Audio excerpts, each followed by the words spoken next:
મોદી સરકારે કેશલેસ ઇકોનોમીની દિશામાં બુધવારે મહત્વપૂર્ણ નિર્ણય લીધો.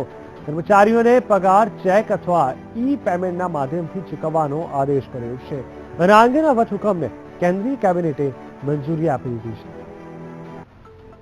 કેશલેસ ભારત બનાવવાની દિશામાં આગળ વધતા મોદી સરકારે મહત્વપૂર્ણ નિર્ણય લીધો છે. હવેથી ખાનગી કર્મચારીઓ સહિત ઔદ્યોગિક એકમોમાં કામ કરતા કર્મચારીઓને રોકડમાં પગાર આપવાના બદલે ચેક અથવા તો તેમના બેંક ખાતામાં પગાર જમા કરવાનો નિર્ણય લીધો છે.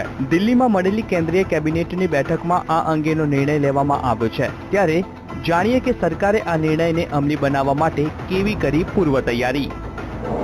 1936ના કાયદામાં સુધારો. સૂત્રો પાસેથી મળતી વિગત પ્રમાણે નોટબંધી બાદ જનતાને રોકડ નથી મળી રહી, ત્યારે સરકારે પગારની ચૂકવણી માટે salary payment of wage act 1936માં સુધારો કરવા માટે વટહુકમ લાવવાનો નિર્ણય કર્યો છે. જે મુજબ ઉદ્યોગોએ ચેક અથવા ઇલેક્ટ્રોનિક મોડથી કર્મચારીઓને ચૂકવણું કરવાનું રહેશે.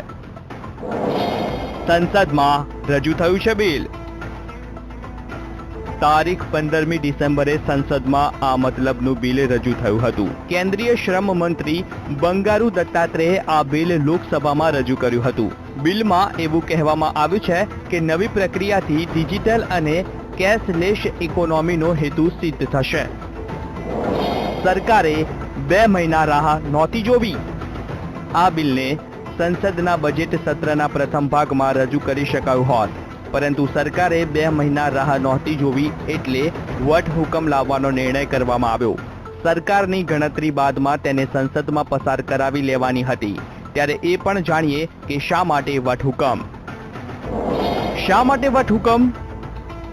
ઉલ્લેખનીય છે કે જો સરકાર કોઈ કાયદો લાગુ કરવા ઈચ્છતી હોય અને તેને સંસદની મંજૂરી ન મળી હોય તો વટહુકમ લાવવો પડે. રાષ્ટ્રપતિની સહીથી વટહુકમ 6 મહિના માટે માન્ય રહે, જેને ફરી લાવી શકાય. આ દરમિયાન સરકારે સંસદમાં કાયદો પસાર કરવાનો રહે છે. હવે આ નિર્ણય બાદ અત્યાર સુધી જેઓને પગાર હાથમાં મળતો હતો તે રોકડ પગાર જોવા નહીં મળે.